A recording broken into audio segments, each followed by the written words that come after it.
ਵਾਹਿਗੁਰੂ ਜੀ ਕਾ ਖਾਲਸਾ, ਵਾਹਿਗੁਰੂ ਜੀ ਕੀ ਫਤਿਹ। ਤੁਸੀਂ ਵੇਖ ਰਹੇ ਹੋ ਕਥਾ ਗੁਰਬਾਣੀ ਵਿਚਾਰ।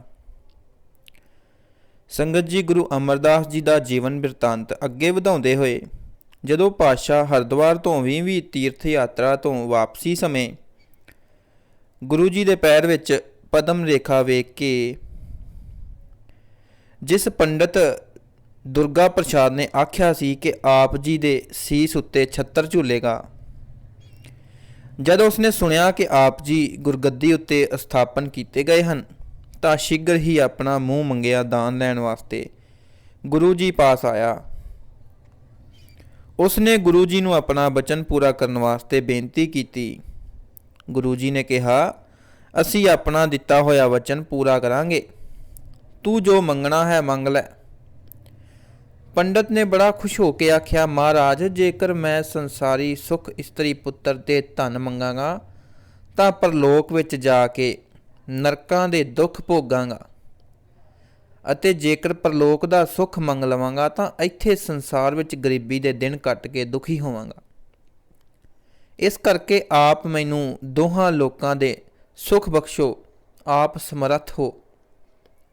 ਉਸ ਦੀ ਸਿਆਣਪ ਭਰੀ ਗੱਲ ਉੱਤੇ ਪ੍ਰਸੰਨ ਹੋ ਕੇ ਗੁਰੂ ਜੀ ਨੇ ਹੱਸ ਕੇ ਬਚਨ ਕੀਤਾ, ਚੰਗਾ ਪੰਡਤ ਜੀ, ਤੁਹਾਨੂੰ ਦੋਹਾਂ ਲੋਕਾਂ ਦਾ ਸੁਖ ਪ੍ਰਾਪਤ ਹੋਵੇਗਾ।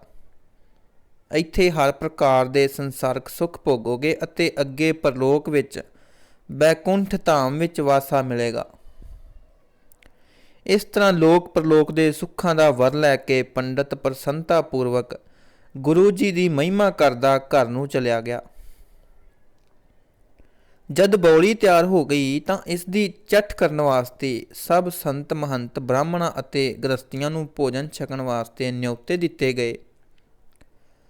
ਸਭ ਨੇ ਗੁਰੂ ਵੱਲੋਂ ਨਿਉਤੇ ਪ੍ਰਵਾਨ ਕਰ ਲਏ, ਪਰ ਇੱਕ ਗੁਰੂ ਘਰ ਦੇ ਦੋਖੀ ਮਰਵਾਹੇ ਖੱਤਰੀਏ ਦੇ ਪੁਰੋਹਿਤ ਇੱਕ ਤਪੇ ਨੇ 2-3 ਵਾਰ ਕਹਿਣ ਤੇ ਵੀ ਨਿਉਤਾ ਨਾ ਮੰਨਿਆ। ਉਸ ਦਾ ਪਖੰਡ ਪ੍ਰਗਟ ਕਰਨ ਵਾਸਤੇ ਗੁਰੂ ਜੀ ਨੇ ਭੋਜਨ ਛਕਣ ਵਾਲਿਆਂ ਨੂੰ ਇੱਕ ਮੋਹਰ ਦਛਣਾ ਦੇਣ ਦੀ ਆਗਿਆ ਕਰ ਦਿੱਤੀ। ਮੋਹਰ ਦੇ ਲਾਲਚ ਕਰਕੇ ਤਪੇ ਨੇ ਆਪਣੇ ਪੁੱਤਰ ਨੂੰ ਚੋਰੀ ਕੰਧ ਟਪਾ ਕੇ ਲੰਗਰ ਦੀ ਪੰਗਤ ਵਿੱਚ ਬਿਠਾ ਦਿੱਤਾ। ਇਸ ਦਾ ਕਰਤੱਵ ਦੇਖ ਕੇ ਪਿੰਡ ਦੇ ਲੋਕ ਹੱਸਣ ਲੱਗੇ ਕਿ ਲੋਭ ਵਿੱਚ ਆਣ ਕੇ ਤਪੇ ਨੇ ਇਹ ਪੁੱਠਾ ਕੰਮ ਕੀਤਾ ਹੈ। ਉਸ ਤੋਂ ਬਾਅਦ ਇੱਕ ਕੋੜੀ ਪ੍ਰੇਮਾ ਖੱਤਰੀ, ਜਿਸ ਦਾ ਕੋਈ ਵਾਲੀ ਵਾਰਸ ਨਹੀਂ ਸੀ, ਉਹ ਗੁਰੂ ਜੀ ਦੀ ਮਹਿਮਾ ਸੁਣ ਕੇ ਗੋਇੰਦਵਾਲ ਆ ਗਿਆ ਅਤੇ ਗੁਰੂ ਜੀ ਦੇ ਨਿਵਾਸ ਸਥਾਨ ਤੋਂ ਕੁਝ ਦੂਰ ਬੈਠ ਕੇ ਮੈਂ ਗਿਆ ਕਛੋਟਾ ਲੱਭਾ ਜੀ, ਮੈਂ ਗਿਆ ਕਛੋਟਾ ਲੱਭਾ ਰੱਟ ਲਾਉਣ ਲੱਗ ਗਿਆ। ਜਦ ਇਸ ਨੂੰ ਇਸ ਤਰ੍ਹਾਂ ਹੀ ਕੁਝ ਦਿਨ ਬੀਤ ਗਏ ਤਾਂ ਕੁਝ ਸਿੱਖਾਂ ਨੇ ਗੁਰੂ ਜੀ ਨੂੰ ਇਸ ਦੀ ਗੱਲ ਸੁਣਾਈ ਅਤੇ ਪੁੱਛਿਆ, ਮਹਾਰਾਜ, ਉਹ ਕੀ ਕਹਿੰਦਾ ਹੈ? ਮੈਂ ਗਿਆ ਕਛੋਟਾ ਲੱਭਾ ਜੀ, ਮੈਂ ਗਿਆ ਕਛੋਟਾ ਲੱਭਾ। ਗੁਰੂ ਜੀ ਨੇ ਕਿਹਾ, ਜੋ ਕੁਝ ਉਹ ਕਹਿੰਦਾ ਹੈ ਉਸ ਦਾ ਭਾਵ ਇਹ ਹੈ ਕਿ ਮੇਰਾ ਸਰੀਰ ਰੂਪੀ ਕੱਪੜਾ ਜਿਹੜਾ ਕੋੜ ਰੋਗ ਨਾਲ ਚਲਿਆ ਗਿਆ ਸੀ, ਉਸ ਹੁਣ ਫੇਰ ਮੈਨੂੰ ਲੱਭ ਗਿਆ ਹੈ। ਇਸ ਗੱਲ ਤੇ ਉਸ ਦੀ ਪੂਰਨ ਸ਼ਰਧਾ ਅਨੁਭਵ ਕਰਕੇ ਗੁਰੂ ਜੀ ਨੇ ਸਿੱਖਾਂ ਨੂੰ ਹੁਕਮ ਦਿੱਤਾ ਕਿ ਇਸ ਕੋੜੀ ਨੂੰ ਸਾਡੇ ਇਸ਼ਨਾਨ ਕੀਤੇ ਹੋਏ ਪਾਣੀ ਦੇ ਟੋਏ ਵਿੱਚੋਂ ਇਸ਼ਨਾਨ ਕਰਾ ਕੇ ਨਵੇਂ ਮਜੀਠੀ ਰੰਗ ਦੇ ਕੱਪੜੇ ਵਿੱਚ ਲਪੇਟ ਕੇ ਸਾਡੇ ਪਾਸ ਲੈ ਆਓ। ਜਦ ਇਸ ਤਰ੍ਹਾਂ ਗੁਰੂ ਜੀ ਦੀ ਆਗਿਆ ਅਨੁਸਾਰ ਪ੍ਰੇਮੇ ਨੂੰ ਸਿੱਖ ਤਿਆਰ ਕਰਕੇ ਗੁਰੂ ਜੀ ਪਾਸ ਲੈ ਆਏ ਤਾਂ ਗੁਰੂ ਜੀ ਨੇ ਉਸ ਦਾ ਮੂੰਹ ਕੱਪੜੇ ਤੋਂ ਬਾਹਰ ਕੱਢ ਕੇ ਉਸ ਉੱਤੇ ਕਿਰਪਾ ਦ੍ਰਿਸ਼ਟੀ ਨਾਲ ਵੇਖ ਕੇ ਉਸ ਨੂੰ ਅਰੋਗ ਕਰ ਦਿੱਤਾ। ਉਸ ਦਾ ਸਰੀਰ ਨਵਾਂ ਨਿਰੋਇਆ ਹੋ ਗਿਆ। ਗੁਰੂ ਜੀ ਨੇ ਉਸ ਦਾ ਨਾਮ ਮੁਰਾਰੀ ਰੱਖ ਦਿੱਤਾ। ਫਿਰ ਗੁਰੂ ਜੀ ਨੇ ਇੱਕ ਦਿਨ ਜਦ ਆਪਣੇ ਸਿੱਖਾਂ ਨੂੰ ਕਿਹਾ ਕਿ ਜਿਹੜਾ ਕੋਈ ਸਿੱਖ ਇਸ ਨੂੰ ਆਪਣੀ ਵਰਯੋਗ ਕੰਨਿਆ ਵਿਆਹ ਦੇਵੇਗਾ, ਉਸ ਉੱਤੇ ਸਾਡੀ ਬਹੁਤ ਪ੍ਰਸੰਨਤਾ ਹੋਵੇਗੀ। ਤਦ ਗੁਰੂ ਜੀ ਦੀ ਪ੍ਰਸੰਨਤਾ ਲੈਣ ਵਾਸਤੇ ਸ਼ੀਹੇ ਉੱਪਲ ਖੱਤਰੀ ਨੇ ਆਪਣੀ ਲੜਕੀ ਮੱਥੋ ਨਾਮ ਵਾਲੀ ਇਸ ਨਾਲ ਵਿਆਹ ਦਿੱਤੀ। ਜਦ ਸ਼ੀਹੇ ਦੀ ਇਸਤਰੀ ਨੇ ਇਸ ਗੱਲ ਦਾ ਇਤਰਾਜ਼ ਕੀਤਾ ਤਾਂ ਗੁਰੂ ਜੀ ਨੇ ਫਰਮਾਇਆ ਕਿ ਤੇਰੀ ਲੜਕੀ ਦਾ ਨਾਮ ਮੱਥੋ ਹੈ ਤੇ ਇਸ ਪੁਰਸ਼ ਦਾ ਨਾਮ ਅਸਾਂ ਮੁਰਾਰੀ ਰੱਖਿਆ ਹੈ। ਜਿਹੜਾ ਪੁਰਸ਼ ਮੱਥੋ ਮੁਰਾਰੀ ਦਾ ਨਾਮ ਲਵੇਗਾ ਉਸ ਦੇ ਕਾਰਜ ਸਿੱਧ ਹੋ ਜਾਇਆ ਕਰਨਗੇ। ਇਸ ਵਰਦਾਨ ਨਾਲ ਮੱਥੋ ਦੀ ਮਾਤਾ ਪ੍ਰਸੰਨ ਹੋ ਗਈ ਮੱਥੋਂ ਮੁਰਾਰੀ ਨੂੰ ਗੁਰੂ ਜੀ ਨੇ ਸਤਨਾਮ ਸਿਮਰਨ ਦਾ ਉਪਦੇਸ਼ ਦੇ ਕੇ ਉਹਨਾਂ ਦਾ ਲੋਕ ਪਰਲੋਕ ਸਵਾਰ ਦਿੱਤਾ।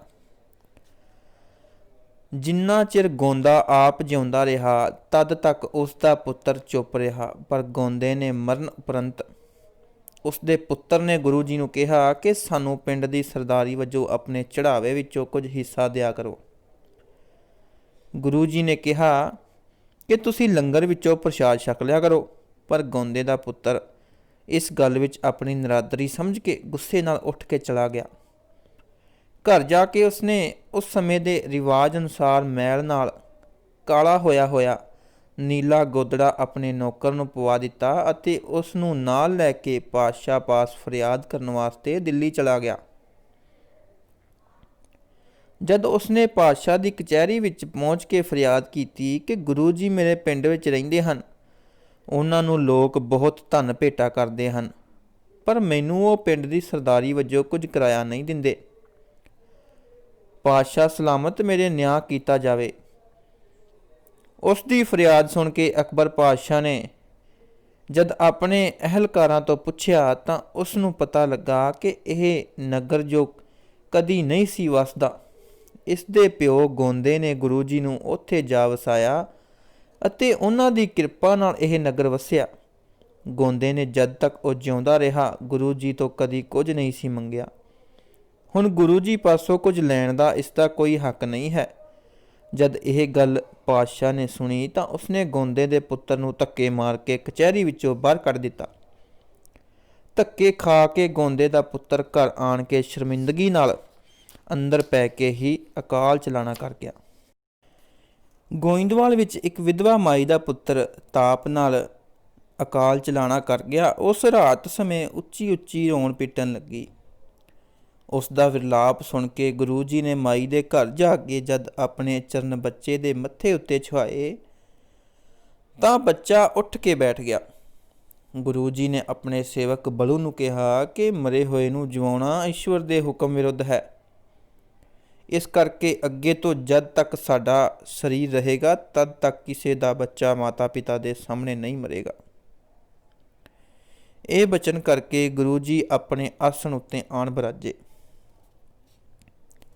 ਅਕਬਰ ਪਾਤਸ਼ਾਹ ਨੇ ਦਿੱਲੀ ਤੋਂ ਲਾਹੌਰ ਨੂੰ ਜਾਂਦੇ ਹੋਏ ਜਦ ਬਿਆਸ ਦੇ ਗੋਇੰਦਵਾਲ ਦੇ ਪੱਤਨ ਤੇ ਡੇਰਾ ਕੀਤਾ ਤਾਂ ਗੁਰੂ ਜੀ ਦੀ ਮਹਿਮਾ ਸੁਣ ਕੇ ਗੁਰੂ ਜੀ ਦੇ ਦਰਸ਼ਨ ਕਰਨ ਵਾਸਤੇ ਆਪ ਜੀ ਦੇ ਡੇਰੇ ਗਿਆ। ਗੁਰੂ ਜੀ ਦੇ ਦਰਸ਼ਨ ਕਰਕੇ ਅਤੇ ਜਾਤ ਪਾਤ ਦੇ ਵਿਤਕਰੇ ਰਹਿਤ ਲੰਗਰ ਪੰਗਤ ਸਾਂਝੀ ਵੇਖ ਕੇ ਬੜਾ ਪ੍ਰਸੰਨ ਹੋਇਆ ਅਤੇ ਲੰਗਰ ਵਾਸਤੇ ਝੁਬਾਲ ਪ੍ਰਗਣੇ ਦੇ ਕੁਝ ਪਿੰਡ ਜਾਗੀਰ ਵਜੋਂ ਲਿਖ ਕੇ ਪਟਾ ਦੇ ਗਿਆ, ਜੋ ਅੱਜ ਕੱਲ੍ਹ ਬੀੜ ਬਾਬਾ ਬੁੱਢਾ ਜੀ ਦੇ ਨਾਮ ਨਾਲ ਪ੍ਰਸਿੱਧ ਹੈ। ਇਸ ਪਟੇ ਦੀ 500 ਵਿਗਾ ਜ਼ਮੀਨ ਦੀ ਆਮਦਨੀ ਬਾਬਾ ਬੁੱਢਾ ਜੀ ਗੁਰੂ ਕੇ ਲੰਗਰ ਵਿੱਚ ਭੇਜ ਦਿੰਦੇ ਸਨ। ਵਾਹਿਗੁਰੂ ਜੀ ਕਾ ਖਾਲਸਾ, ਵਾਹਿਗੁਰੂ ਜੀ ਕੀ ਫਤਿਹ।